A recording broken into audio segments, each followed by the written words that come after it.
If you're going to host your own concert at the end of a Vainglory day, then I think you deserve a bunch of fan signs for sure.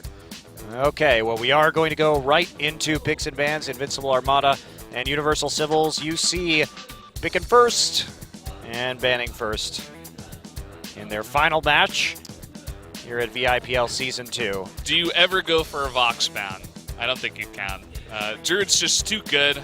Well, okay. Well, I disagree with that very strongly. I take back what I said. Yeah, I would agree with you. I don't. Well, are you agreeing that you wouldn't ban Vox here? I would not ban Vox here. Okay, we're on the same page then. Just because Druid just keeps playing it. Certainly, he's a he's a great Vox player, but it's a pocket pick, and no one else has really been playing it due to the number of nerfs that have come in over the last few patches. It will be Celeste. I don't think we're seeing Black Feather here. I don't think we are either. Okay, this makes a lot more sense. I do think we're seeing Celeste Arden. A lot of synergy between those two heroes as Arden gives Celeste so much room to kite. Fantastic front line. You can get a gigantic barrier onto Celeste and just give her time to get off more heliogenesis and spells in general. You're going to see Koshka picked up here, no surprise. Fortress to group with her in the jungle, also no surprise. Yeah, we will be seeing the Koshka Fortress combo. Again, we did take a look at DMG running that particular composition in the first game. Went with a Ringo, though, instead of the Sky, so a little bit more late-game punch. And that will be locked in. So the final pick over to Invincible Armada, it will be Adagio to round out their composition. So jungle Adagio, presumably here. It's a bit interesting considering there's not a good auto-attacking hero for this Adagio to buff. But we'll see how it works out for them. Certainly, Adagio can always buff himself with if he buys attack speed items. And we're going to be going right into our final game of the night. Invincible Armada versus Universal Civils right now.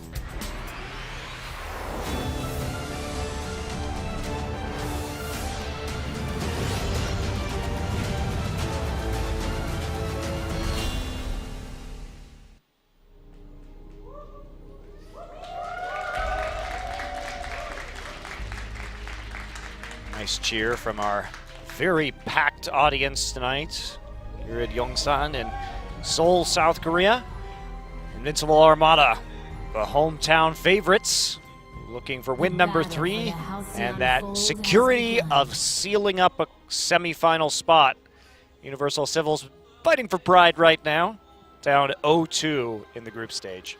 Yeah, Universal Civils picking up a composition that we did see out of Hunters, actually, in their last game. Let me see exactly who that was against. It was against SK Gaming. Worked out quite well for them, even though it is very heavily stacked on the crystal power damage. You have that early game pressure with the Koshka Fortress to invade the jungle, be very aggressive, and then Sky, one of the strongest scaling heroes in the game.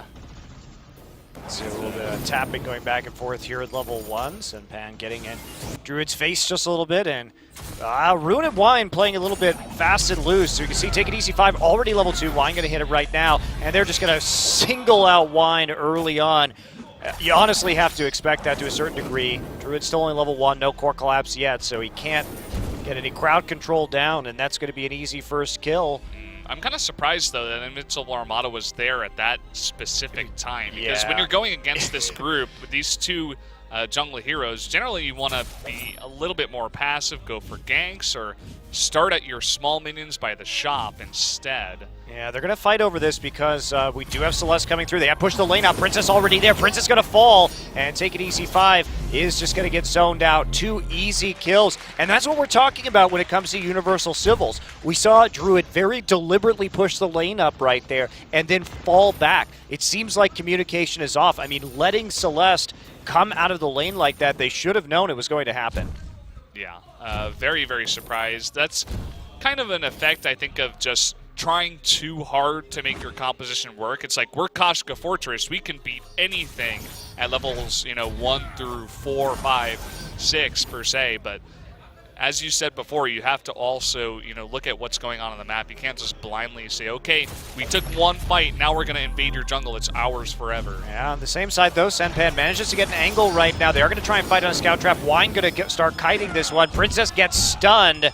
Not going to get the kill. Ruin takes a bit of damage from another scout trap, clears out one more. So they did find a way to push out. Much better control that time around, but they are not rewarded with a kill. So just a bit of trading here. It looks like Take It Easy 5 and Princess once again going to try to invade here, taking the small shot minions there. Yeah, and at this point in time, if you're Invincible Armada, oh, Wine very low. Let's get a heal off on himself, and there's a Vanguard coming in, offering him a little bit of the barrier right there. But Ruin may pay the price for this, and there we see Senpan, Zuri striking over to the side. They get two. Take It Easy not going to fall. Finally, in the end. Well, Scout Trap picking up the kill. Nice job, Arden, with the kill on Koshka there. Just staying a little bit too long.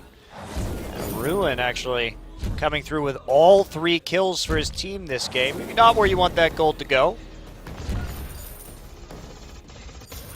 Now, Druid here, I was just watching us farming a bit. Missed, actually, a couple of those minions. He's still ahead, still 6 up. Yeah, that's true. Maybe not 100% on top of his game tonight, though. We'll have to wait and see.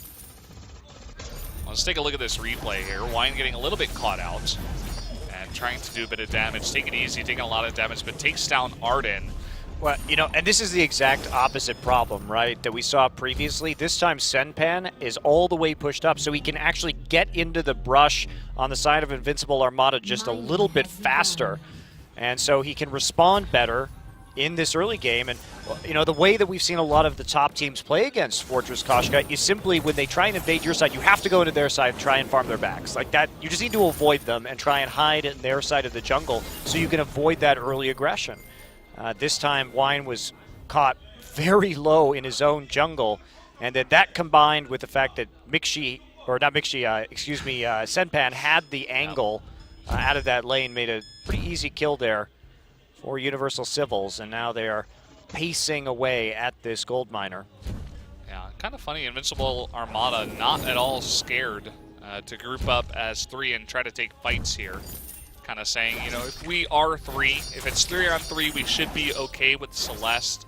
As long as we are getting these early fights, especially with the bit of a nerf to the cooldown of the Zuri Strike for Skye. She's not as dominant as early on as she was before, but definitely better than 2-on-2 in terms of, Adagio Arden versus Koshka Fortress. So just trying to be pretty safe.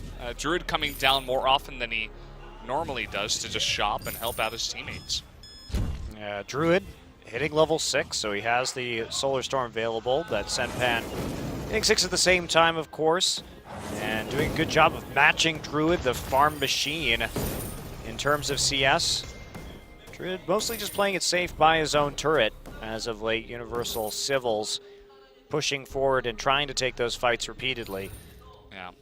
You were talking about, the Adagio pick here. It's not really there to buff the auto attacks of Celeste per se. It will. Maybe he'll just use it on himself instead, but it seems like once again they're falling into this kind of composition where it's like, protect the Druid. Let him farm up until 30 minutes into the game, and we're going to play a buff comp that's not buffing a specific hero that's quite good. It's just buffing a specific person instead. And I'm very curious to see how that's going to work out because you're relying heavily on one Crystal Power carry, and as long as Universal Civils can stack that shield very, very heavily, it's going to be interesting to see how they make this work, Invincible Armada, with this composition. Yeah, I mean, we have to assume that Adagio does give himself more attack damage onto the fire targets than he does give other heroes, so he can be effective with a whole lot of attack speed. But not always the same. Not always the same pressure, that's for sure. -6 right now. Heliogenesis being dropped, and Universal Civils just doing a good job of deterring any aggressive tactics here from Invincible Armada. Ruin falling a level behind right now.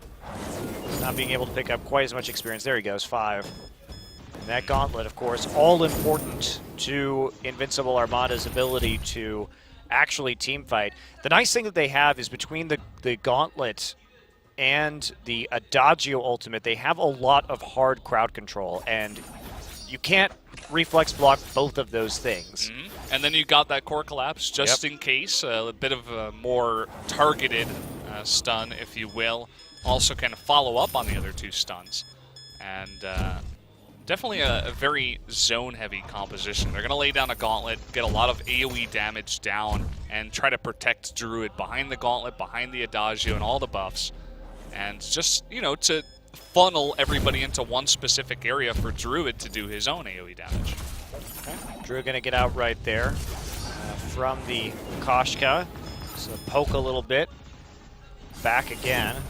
Druid did have to burn his boots and his reflex block actives just to make sure that Koshka wasn't going to find a target for an ultimate. They're going to use that opportunity to go ahead after these gold miners. Ruin getting a lot of damage in there. Druid already on the backside. Nice stun coming in. Druid just has so much kiting potential, and Universal Civils is just annihilated. Yeah, don't know about that one. Very... How can I say it? They were very positive about the way that fight was going to go. Jumping in onto Druid, they figured, hey, if we can get into that back line, no Gauntlet was dropped just yet, and Fortress just gets melted. At this point in the game, he doesn't have that many items, only one kinetic shield, no health built so far outside of that life spring. And let's take a look at this replay. They go for the gold mine, so they're taking so much damage from that. The scout trap, the heal from Adagio, they jump in.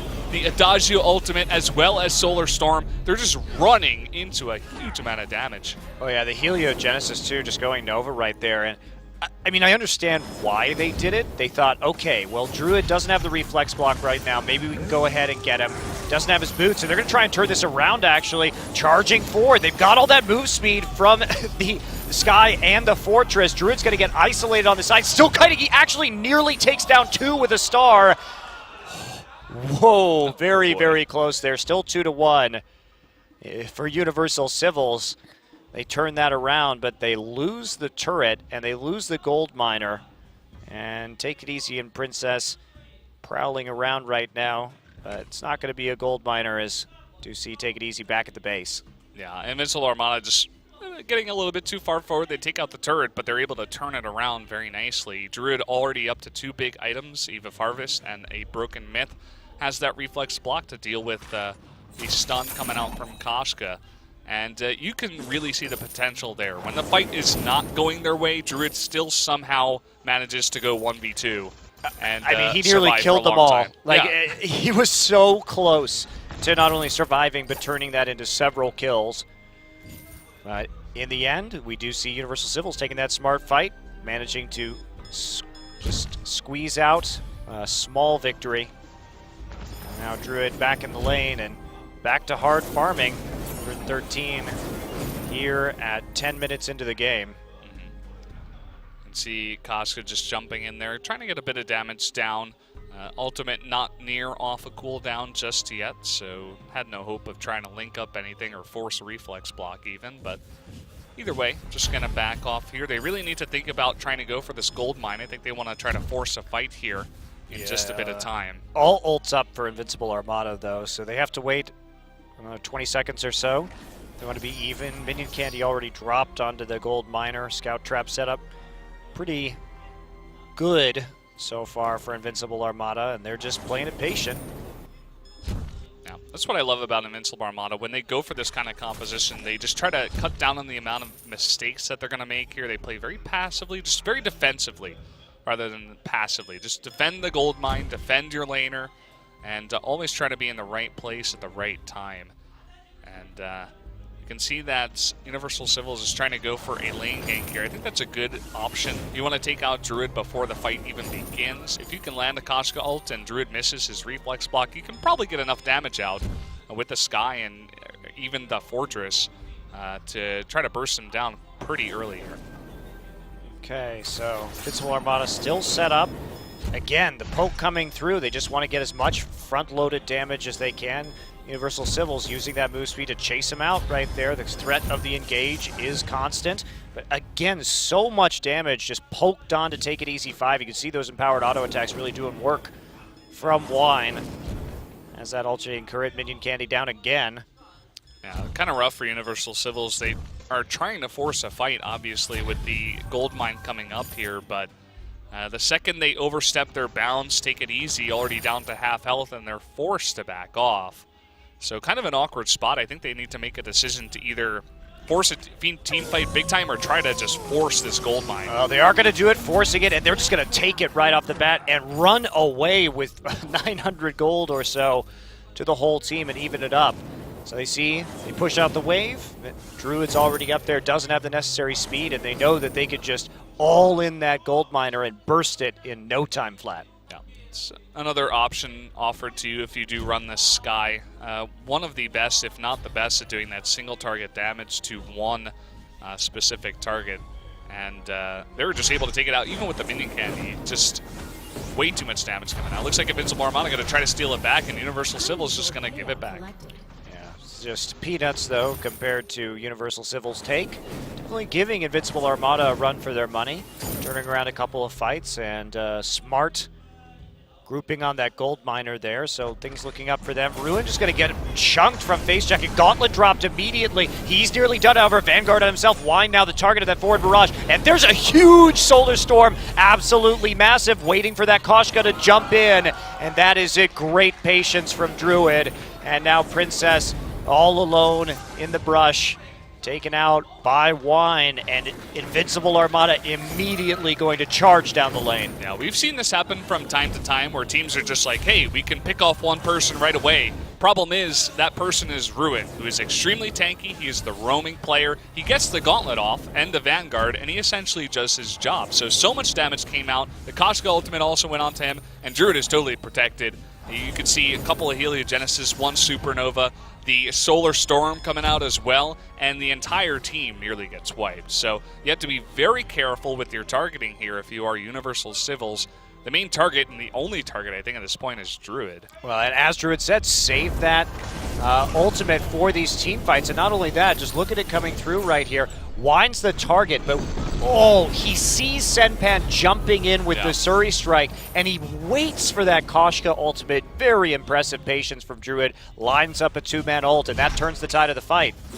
We have more action actually going on right now in the game. Wine taking a bit of damage. Senpan having to back away with that forward barrage, and there's the Solar Storm, picks it up on the backside. Here comes Wine, has that Vanguard for the extra speed, finds Senpan, trying to recall, trying to kite this out, but is there going to be enough damage? Koshka comes through, twirls, Wine getting quite low actually, and he's going to pop the ultimate, doesn't finish the channel before he dies, and now Ruin trying to run away. There is no Druid right now to help out. Druid comes around the side, however, and there's another kill. Yeah, Gauntlet kind of unnecessary here, but just trying to secure some kills here, make sure they can pick up all the farm. It was a nice idea to just try to get very aggressive there, as they knew every single person was very low. Not the most comfortable team fight there for Universal Civils at the beginning. Took way too much damage. The death from above was way off target from that Sky, and they were just choosing to back off. Invincible Armada trying to not let them, and they secure a 3K gold lead off of the back of that. Yep, Minion Mine also taken on the UC side of the map. Ruin has placed a wide array of scout traps around that Kraken, as you can see. Win rate after the first Kraken is now 82%. Was 80 before the last game. So as for that Kraken, you know, he's standing on mines. How come mines? So he looks really heavy, Kraken. Yeah, that's kind of interesting. Are the mines triggered by light people?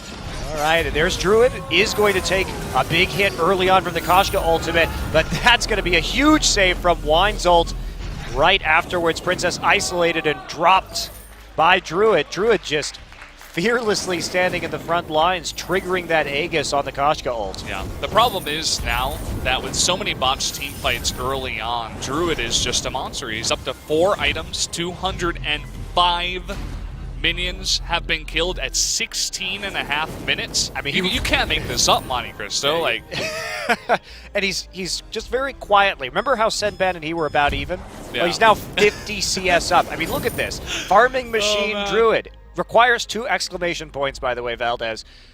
Average of Druid, 11.54 per minute. Average of the rest of the laners, 7.95. So he is up about, what, 3.5 on average. Druid is sending a very 4.5. clear message to the me. rest of the laners. He's saying, hey, use a stylus. Jesus. No, but really what he's saying is, you know, the most important part of being a laner is farming up items. It's like a lot of other MOBAs. You farm up a bunch of items in lane, you try to get as many minions as possible and get as strong as possible, especially on these heroes that scale so well into the late game, like Celeste. And there's the gauntlet. They're just going to isolate Princess, and this has been the problem for Universal Civils, just getting picked off, falling out of position, and Invincible Armada just going to take advantage of that immediately and start wailing on the Kraken. Going to be an easy Kraken take here. You see the other two members of UC go all the way back into the base. They don't even recall. They run back there. And that's going to be the Kraken going over to Invincible Armada. And here comes the pressure. And at this point, with the very low range of the Universal Civils composition, basically all Druid and the Invincible Armada crew have to do is stand back and poke you with Heliogenesis while you're trying to defend your turrets, and you basically have to all in. That's the only thing they can do at this stage. Yeah, you try to get a team fight before the Kraken comes. Here we go. Yep, there's the ultimate onto Druid, but he's way in the back line already. Nice damage comes through, though, but he's still alive somehow. They all in, and Druid just keeps on kiting. Very impressive. Ruin is going to fall here to a nice forward barrage while moving backwards. Can we just call it barrage, please? It could go any direction, but this Kraken's not going to be killed terribly quickly by this Sky, and it's just going to slowly take down these turrets.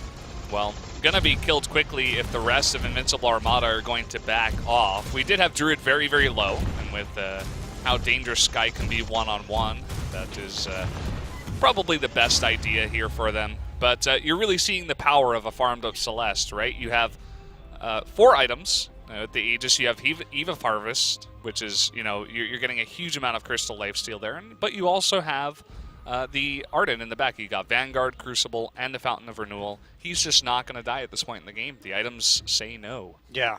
Druid, too, coming through with that Frostburn just gives a extra ability to kite, really. And everybody on Invincible Armada on top of protecting that Celeste. So that's going to be the Kraken killed for Universal Civils. Will give them a bit of gold, but they are hanging on by a thread, a single turret between them and defeat right now. They're all lined up in a brush by their minion miner. They will catch out Ruin, but not a lot of damage. He's going to come right back in with the gauntlet. Take it easy. He has to pop his reflex block immediately. Now they're split up. Oh boy, Senpan. We're in the wrong place right now. They're going to try and get into the back line. There's another ultimate, but take it easy. Not going to like being there in the back line with Druid. Senpan trying to escape, but here comes the rest of Invincible Armada, and there is the final kill, courtesy of Wine, a clean ace. And that will be the end of the game as they heal up and move into the base with this buffed up minion line. Yeah, there you go. Exactly what we expected out of Invincible Armada. Nice composition, get Druid farmed up, protect him. He'll do his job with the rest of his team. Take an easy win over UC, and we'll get out of the group in first place.